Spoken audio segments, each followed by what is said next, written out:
But just in general, like if you grew and you weren't getting enough affection in the home or not getting enough attention and care, you're going to constantly speak and, plead your case because you're seeking that affection from your family members. Yeah. And that'll translate into relationships in the future. Welcome to 12-Week Relationships. This is your place for better relationships in weeks, not years. My name is Pye. I'm Dr. Glen. Glen, we're going to have to modify that tagline just a little bit as we go forward. The better relationships in weeks, not years. I mean, we still do that, but we have individual and couples coaching, and that phrase might make it seem like it's only about romantic relationships, and it's only, we got to address that at some point. No, I agree, because it's about your relationship with yourself. It could be besides intimate relationships. Yeah. Coworkers, friendships, families, all of it. Yeah. We have for this episode, we're actually going to be talking about what is being affectionate enough. Specifically, this actually comes from one of our listeners that submitted this question. But before we get into that, I wanted to kind of talk a little bit about the process that we have created, this framework. It really begins with the relationship that you have with yourself. Then it extends to, family and friends. And then it, of course, is going to extend into romantic relationships as well, regardless of what that is. But I feel like that might not be captured in the idea of better relationships because we tend to think of only romance. No, that's such a good point. I mean, ultimately, our 12-week process, it's individual accountability. So regardless of what type of relationship you're in, you have to be accountable for what you brought into any relationship. The good things, the things that you need to work on. That's where the whole individual coaching aspect definitely comes into play. So I'm gonna work on this messaging. Okay, thanks, man. Okay, so our reminders from Anthony: smack on the lips. Oh yes, the homes. I think I'm getting better at that. You are getting better at that. I was listening to some of our recent ones. I was like, yeah, this is getting much better. Yeah, you guys let me know. And still smacking the lips a lot. I feel I have dry lips, bro. And it's winter. And it's winter. Well, it's California winter. I don't know if that really counts as winter. Or you're just constantly hungry, it's man. Like a lukewarm California. Okay, let's get right into this. So I had this question that came from one of our listeners that reached out directly. And side note, we want you guys to do this. So you guys can find us on Instagram. You can find me personally. You can find Glenn. Send us your questions. We'll keep it completely anonymous, but it's fun to kind of bring those topics into the podcast and give some kind of tips and advice and whatnot. But here's the question. So keeping it anonymous, I had a Iranian female actually reach out to me about her relationship, and she has a long distance relationship with someone. And what she said was, what do I do when I need more emotional communication than he's willing to give? I'm affectionate with my words and expressions, and I want him to be. But because he's not, I tend to find myself pulling back. Now, we're long distance, and everyone says this is kind of normal, but I don't know if it is, and I'm kind of worried. So that's a tough one, because if you're in a long distance relationship, you're not seeing each other as much. Yeah. You're physically apart. So a lot of the communication that happens that's nonverbal, it's kind of restricted. For sure. So that makes it really, really hard. So it really does emphasize being able to communicate your needs to each other to make that work. Well, and specifically, I'm going to ask you this question, doctor. What is the percentage of verbal versus nonverbal communication that we all kind of use with each other? So in general, in any relationship, 7% is verbal, 93% is nonverbal. I want to look up that stat. It's a legitimate stat. And especially if you do family therapy sessions, people think the people that are not talking are not communicating at all, but they're communicating the most when they cross their arms, when they're looking down, when they're looking away. Rolling their eyes. They're rolling their eyes. They look angry. That's communicating more than some of the things that's being said verbally. And so just in any session or anything in general, communication, people emphasize verbal communication so much, but realistically, it's only about 7%. Yeah. Percentages and stats always kind of throw me off because I'm always curious how these studies come about this kind of stuff. But regardless, I think we can all agree that, at least you and I can agree, that most of our communication, a good portion of it, if not the majority of it, is nonverbal. Is nonverbal. Yeah, absolutely. And it's paying attention to that and honoring that if someone is not the most verbally if they're not the most verbal person in the world. Does nonverbal, are they factoring in text-based communication, like typing messages, or is that still verbal even though it's not said out loud, or is that nonverbal? So that's an older study. And then I'll get more specific. It's more about when you're in a session with somebody. Okay. So when you look at people's, whether it's a couples therapy session or an individual session or a family therapy session. I got it. So the studies are... You're looking at their communication within that session. Got it. So maybe not, that number is maybe not contextually accurate with like two friends that are talking to each other, but in the context of like a counseling or therapy dynamic, this is where those studies are being done. Yeah. I mean, I think the numbers will be different, but I don't think it'll be that much different. Yeah. I do think there is a significant portion. I don't think. I know from plenty of studies that a significant portion of the way we communicate is not verbal. The actual number, well, let's not get hung up. I feel like we're getting hung up. We're nerding out right now. We are nerding out right now. So I guess that's kind of the first point that we have here, is understanding that while she's saying, he might not be affectionate enough or expressive enough in the way that he's communicating, so much of the way that we communicate with each other is nonverbal. Correct. And what we're dealing with already is a long distance relationship. And so you're missing a huge piece of what might alleviate that, right? Yeah, because, if they were closer together, he might stop by and he might do little things for her, which he's unable to do at this point. So it takes a lot of that communication away. Yeah. So really in this situation, I don't know if there's another choice but for her to be hyperfixated on this expression element, because that's all there is. And I do know, I believe, I don't know, I do believe that she is in Iran, and I don't think he is in the same country. So I think they probably see each other like maybe a couple times, every few months. It's like a monthly kind of thing. So yeah, you're absolutely right. You lose those opportunities to show affection, even though it might not be with words, but to do it physically, or to do it, with gestures or actions or whatever it might be. But when you're in this situation, all you have is expression, like textual. That works. I like the sound of it. Or verbal. Yeah, expression. verbal. Yeah. Yeah. And then especially, on his side, he really needs to up his communication game, because basically that's what it's kind of being reduced to at this point. Yeah. Have you dated long distance? Never. Never? Never. It's challenging. Yeah. What were some of the challenges you went through? I mean, it's on those same lines where, it's normal in a relationship to have one person that is more comfortable with like verbal expression and communication, and one person that's kind of less, like more pulled back. And so when you put that dynamic into this very common dynamic into a long distance relationship, that in and of itself causes a lot of stress, because when you only have that one means of showing support and showing care and showing love and all those kind of things, then you're kind of hamstringed. What kept you in that relationship? Like, what were some of the positives? Because it's hard. You just mentioned some of the challenges. Oh, we're going to go there. I'm sorry. Okay. Yeah. No, I got it. So this was actually with my ex, right? Okay. So I think we called her Susie before. Susie. Yeah. So when Susie and I first started dating, I would say, because we did a long distance engagement basically, and I would say the thing that kept me in it was the commitment, because there wasn't that much reward. There wasn't a lot of benefit. Frankly, the long distance aspect was not enjoyable. But going back to, I've previously shared this story, so I don't want to go into it in depth, but in that time of my life, I was in love with being in love, like the feeling of someone else out there caring for me when I didn't believe anyone would. That was an intoxicating feeling, and being able to say I'm in a relationship.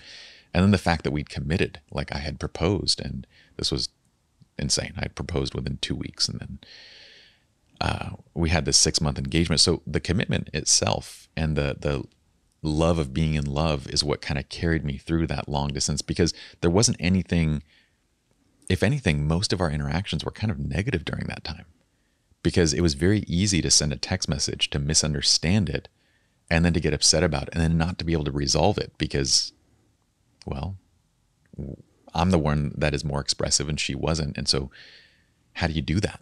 when all we have is just over the phone. So like you kind of let more things go maybe because it's more at a distance. Yes. And you dwell on things. I don't know if I would say let things. Yeah, I mean, you do kind of let things slide in the sense of I would kind of, all the issues that I was perceiving, I would kind of say, oh, this is just because she doesn't like to communicate this way. It's just because this is happening, And so I can kind of get a sense for what she's saying here with this question is I kind of see this as a red flag. And I would say like, it can be, it most certainly could kind of be either way, right? If you haven't, and in this instance, we're going to talk about some tips and some solutions and communicating this. But if you've communicated this need and this want and it continues to go that way, I would say it's a red flag. Well, I think for her, she needs to be accountable too, though. I mean, it seems like regardless of if they're in an intimate relationship and proximity is close, she still wants a lot of verbal communication, a lot of verbal reassurances. And that makes sense. But given the fact that they're long-term, there's a distance, maybe she's expecting more than she should. So I think for her, long distance. Yeah, because she's trying to overcompensate for the fact that they're not together and there's not these other components. So she's putting way more into it than she should. So at least on her side, she should just be more accountable for that. Well, let's dial this back then and let's go to kind of the idea of just defining affection, right? Because she's saying that I want more, I'm more affectionate with my words and my expressions. And so stepping back for just a second and looking just specifically at affection, there are multiple ways of conveying affection, right?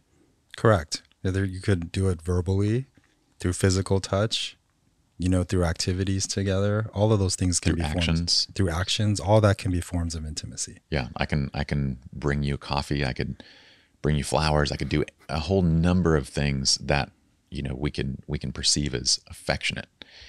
So we have to look at defining that in the relationship first. His idea of affectionate and her idea of affectionate could be two completely different things. And on his side, he's hamstrung because he can't do the things that he would normally do. And on her side, she can do the things that she can normally do because they translate to text and email and phone and all that kind of stuff.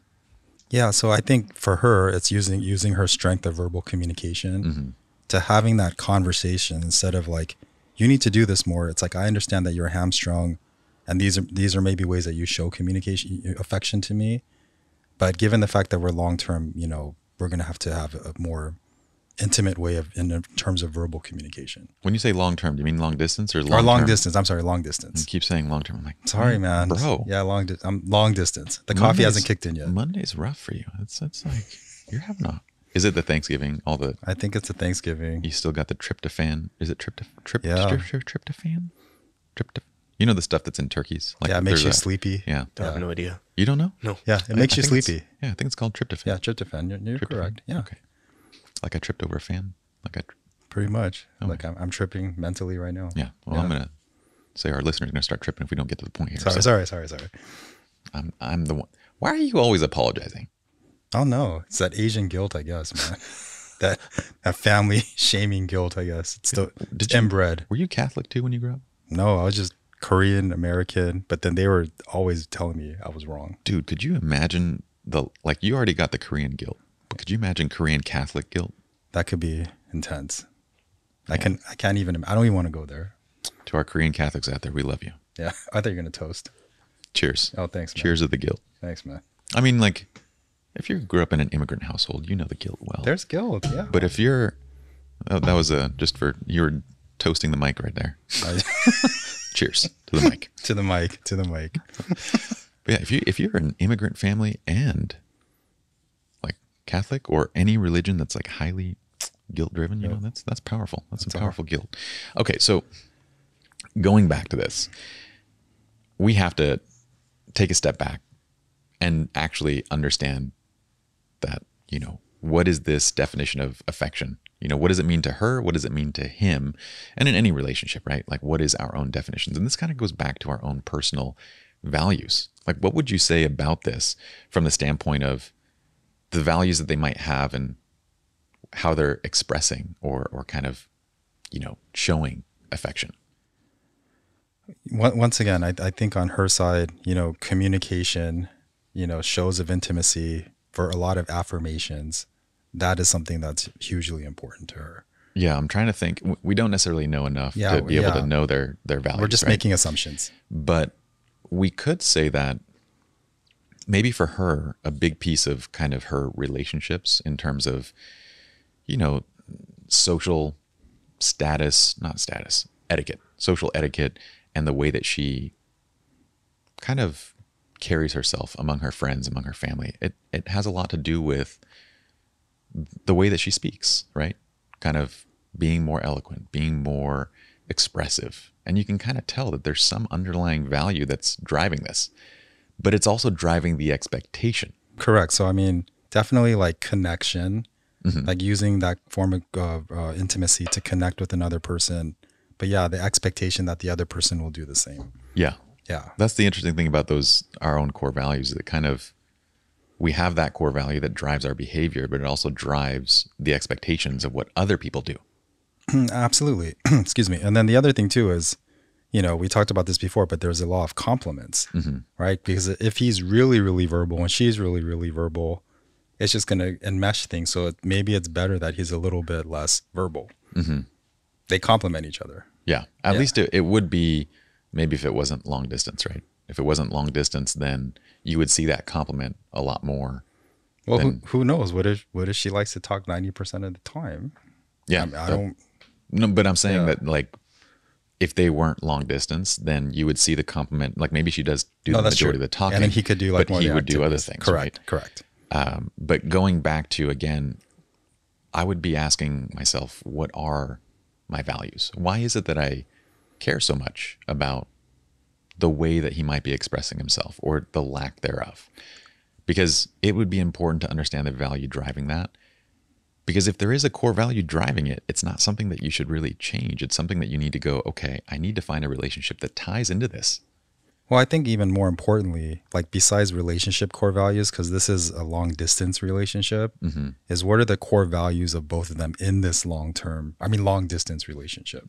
Because the dynamics are a lot different. Yeah. Right. So it may change a little bit.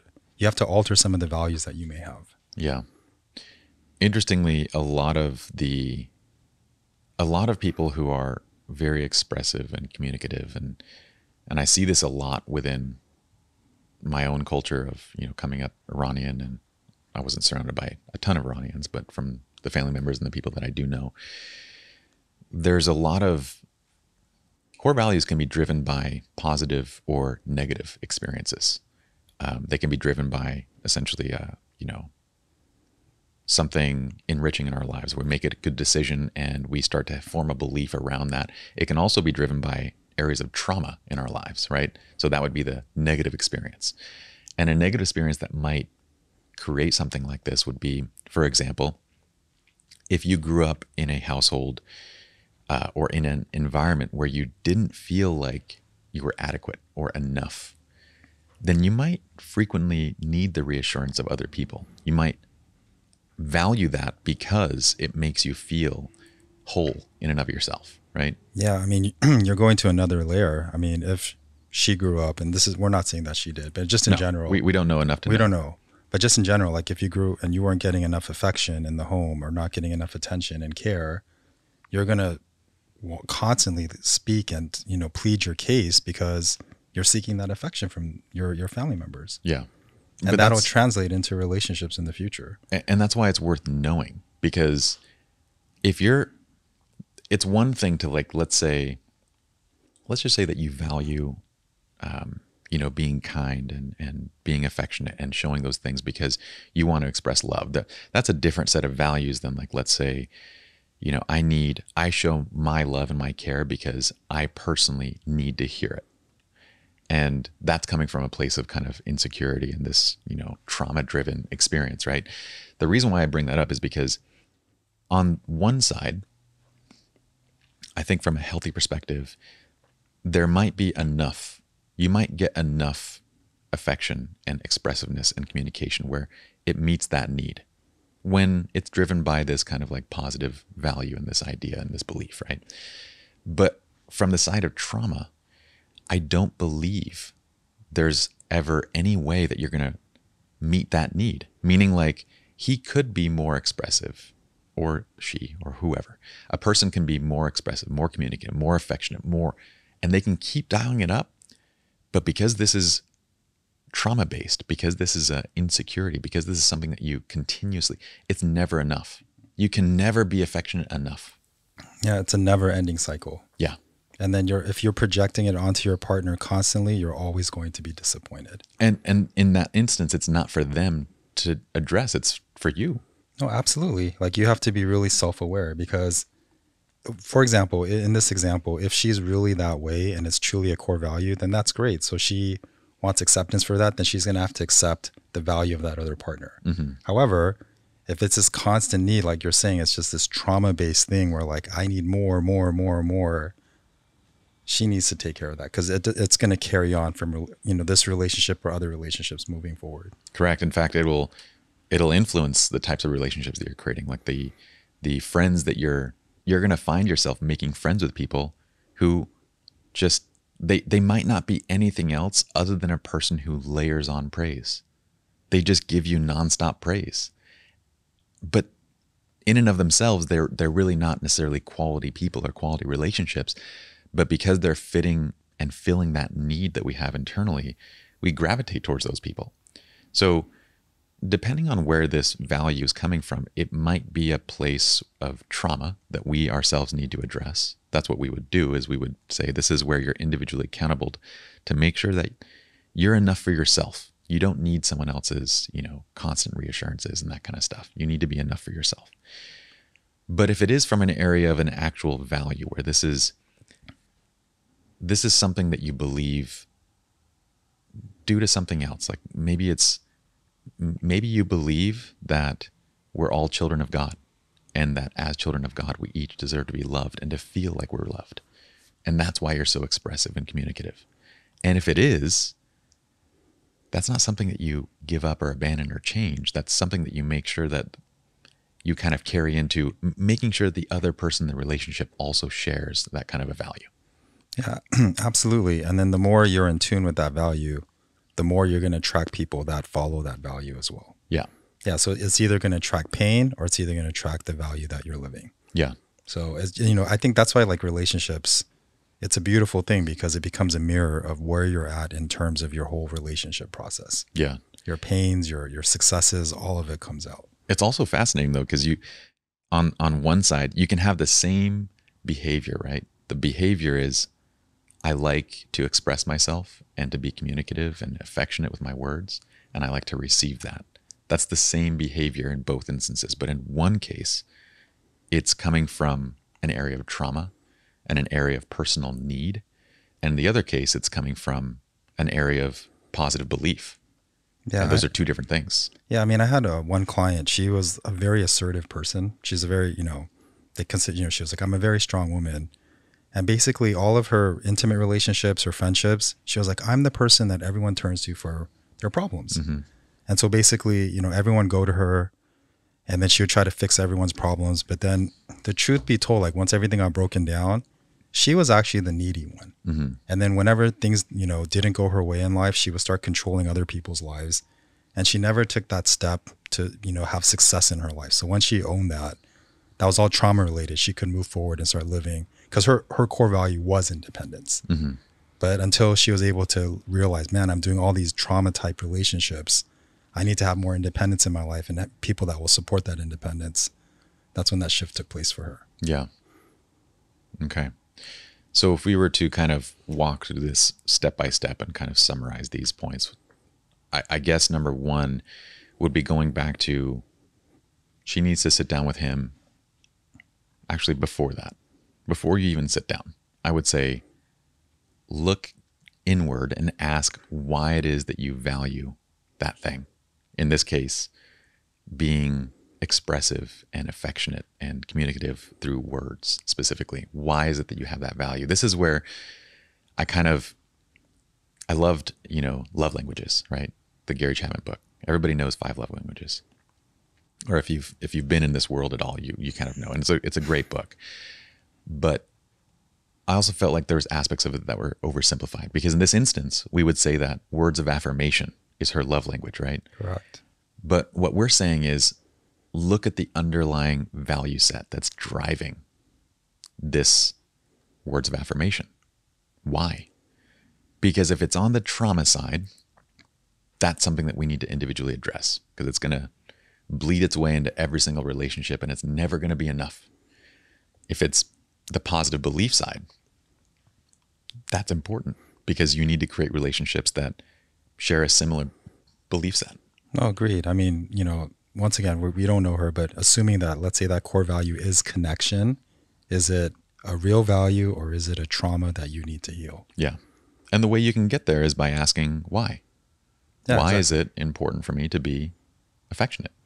And then when you get to the answer where it's emotional and it's very specific to you, then you know your why. Yeah. And you have to keep asking that why. Yes. Usually, like, what would you say at first if I said, why are you affectionate? And with your words. I'm just a caring person. Yeah. Why? Very generic. Because I like to show love to people. But why? Because I'm just that way. Okay. And have then- you thought about why you're that way?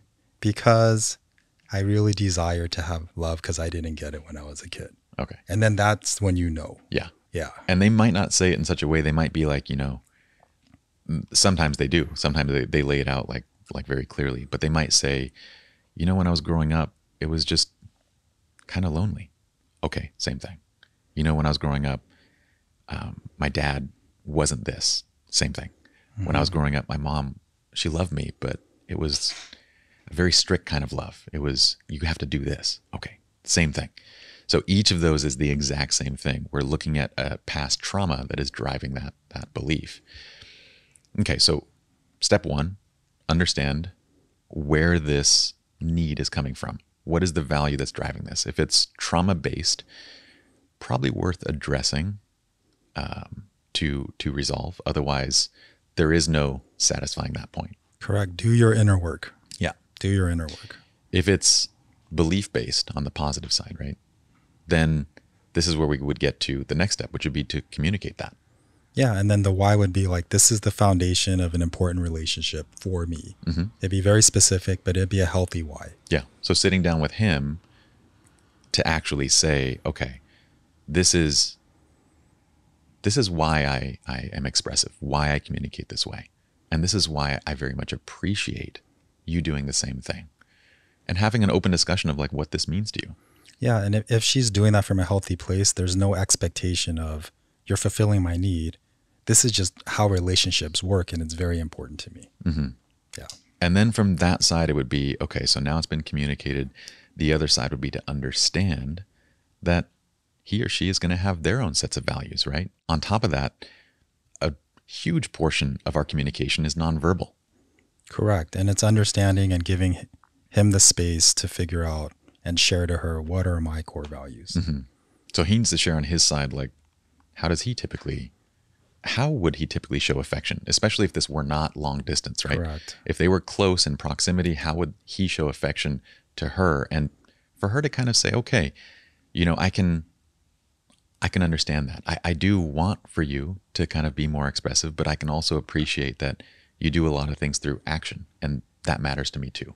Correct. And then also giving him space to identify the struggles. Like, these are the struggles that I have. This is what I would like to do, but this is what I'm struggling to do. And her understanding that. Yeah. So now if we've gone through those steps, okay, we've either identified personal work or we've identified this is a positive, belief and core value. We go to communicating it. And then we go to kind of adjusting our expectations a bit based on the fact that this is long distance. Now let's say it doesn't get better, then what? So, I mean, I think at this point, once they get to that place, they have to identify healthy expectations of what a long distance relationship will be for them. Mm-hmm. Because in general, long distance relationships, 40% end within 4 to 5 months. Yeah. Yeah. And then the two reasons is lack of intimacy and then the distance itself. Yeah. Yeah. So there's a lot of challenges. You have those challenges even before engaging in the relationship. Well, and those challenges are primarily along those lines of affection and communication. It's the proximity, like you're far. Yeah, it's a huge challenge. Mm-hmm. So definitely it's addressing that and being aware of that. I think one of the things I was looking up, it said one of the things to help A long distance relationship is establishing a healthy routine in terms of like when you guys talk to each other, when you guys meet, understanding each other's schedules, and then it kind of brings some sense of like similarity. Yeah. That is one way that can help the relationship move forward. Yeah. And maybe we should add to that, because routine is something that we generally, it's useful, but it also has its own risks, right? Routine, when it's just the same thing done over and over, ends up kind of leading to, you kill the risk, you kill the excitement of the relationship. But in this instance, what we're really saying is a routine of doing something at the same time doesn't necessarily mean that you're doing the same thing at the same time. Well, the other thing too is the risk in a long distance relationship is much, much higher than in closer proximity. So having some sense of structure would help. That's true. That is true.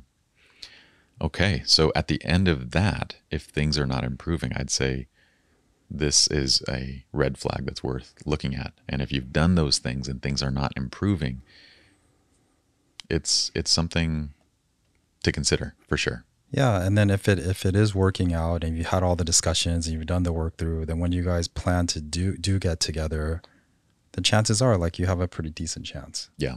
If you can actually, I kind of feel like if you can work through long distance stuff effectively,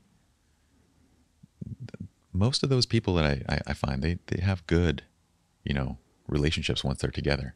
Well, I mean, that means you have really strong core values and similar values. Yeah. Because you have to have that if you're going to survive being apart like that. Yeah. And having an intimate relationship at the same time. So what you're saying is long distance might be the best way to test a relationship. You know what? I'm not in this scenario. Yeah. because you have to live with yourself, right? You're accountable for yourself. There's a distance. You have to put the work through. You have to put everything out there because once again, on average, 4 to 5 months, 40% of the relationships fail. So yeah, it's a decent barometer. It's a good barometer for her. Yeah. All right. So we are done with this episode. I hope you guys all enjoyed. If you found the podcast useful, I'm going to tell you guys how you can help us out. You guys can hop onto the Apple, I believe it's inside of the iTunes store. You can find the 12-Week Relationships podcast, leave us a review. That helps a ton. Not so much when they're like 1-star reviews. So maybe like if you have something positive to say, go and leave a review, please. If you don't, send me a DM, cuss me out, like whatever you want to do. In the meantime, though, you guys can also find us at 12-Week Relationships on Instagram, where you guys can DM us your questions and we can bring them right onto the podcast. We will do so, of course, anonymously. And in the meantime, we have personal and couples coaching available with Dr. Glen, available through 12weekrelationships.com. In fact, if you hop onto the site, you can actually schedule a free 15-minute consult, and Dr. Glen will walk you through exactly what he can do for you. But that's it for us, so we'll see you guys again, same time, same place, next week. Thank you. Peace.